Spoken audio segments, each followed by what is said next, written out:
বৃহস্পতিবার খোয়াই মহকুমা কৃষি ও কৃষক কল্যাণ দপ্তরের অফিস প্রাঙ্গণে খোয়াই জেলার মৃত্তিকা পরীক্ষা কেন্দ্রের উদ্বোধন করেন কৃষি মন্ত্রী রতন লাল নাথ।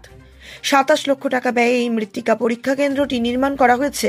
উক্ত অনুষ্ঠানে অন্যান্যদের মধ্যে উপস্থিত ছিলেন খোয়াই জেলা পরিষদের সভাপতি জয়দেব দেববর্মা, জেলা পরিষদের সদস্য সুব্রত মজুমদার, কৃষি ও কৃষক কল্যাণ দপ্তরের অধিকর্তা শরদিন্দু দাস, খোয়াই পঞ্চায়েত সমিতির ভাইস চেয়ারম্যান তাপস কান্তি দাস প্রমুখেরা। মন্ত্রী রতন লাল নাথ বক্তব্য রাখতে গিয়ে বলেন, কৃষকদের উৎপাদন বৃদ্ধি করার ক্ষেত্রে মৃত্তিকা পরীক্ষা কেন্দ্রের গুরুত্ব অপরিসীম। খোয়াই জেলার এই মৃত্তিকা পরীক্ষা কেন্দ্রটি রাজ্যের মধ্যে 5ম মৃত্তিকা পরীক্ষা কেন্দ্র। খোয়াই প্রতিনিধির রিপোর্ট, নিউজ অবিকল। এবং সার্ভিস সেক্টর, এই তিনটা ভাগ। আপনি উন্নয়নের তিনটা সেক্টর। এই যে আমরা বলি জিএসডিপি, আমার রাজ্যের সম্পদ কিভাবে বাড়ে? রাস্তা দিয়ে সম্পদ বাড়ে না, এগুলি করতে হবে সরকারের দায়িত্ব কর্তব্য। স্কুল বিল্ডিং, এগুলি সরকারের দায়িত্ব কর্তব্য। তিনটা সেক্টর মোস্ট ইম্পর্টেন্ট। 1 কৃষি, 2 শিল্প, 3 সার্ভিস সেক্টর, হোটেল, বিজনেস, বিভিন্ন সার্ভিস। এই তিনটে বলে টারশারি সেক্টর বলে। তো আমাদের সরকার ত্রিপুরা এবং বিশেষ করে ভারতবর্ষ সবচেয়ে বেশি উন্নয়নের মূল যে জায়গাটা সেটা হলো কৃষি।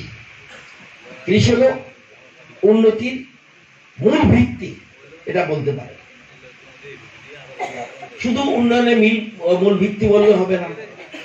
আমাদের কৃষকদের, বিশেষ করে দেশের প্রধানমন্ত্রী নরেন্দ্র মোদীজি দায়িত্ব নেওয়ার পরে কৃষকদের আয় দ্বিগুণ করা বা আরো বেশি করা,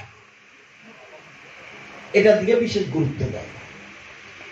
আমরা অনেক টাকা দিতে পারি আপনাদেরকে, যদি উৎপাদন না হয়, তাহলে যদি কৃষি উৎপাদন না হয়, প্রচুর টাকা আপনার থাকতে পারবে। আপনি টাকা তো আর চিবিয়ে খাবেন না।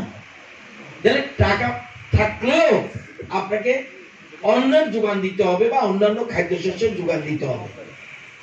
আজকে আমরা এখানে সয়েল হেলথ কার্ড আমরা প্রকল্পটি চালু করছি, এবং আমরা যেমন আয়ুষ্মান ভারত বলি, কার্ড আছে।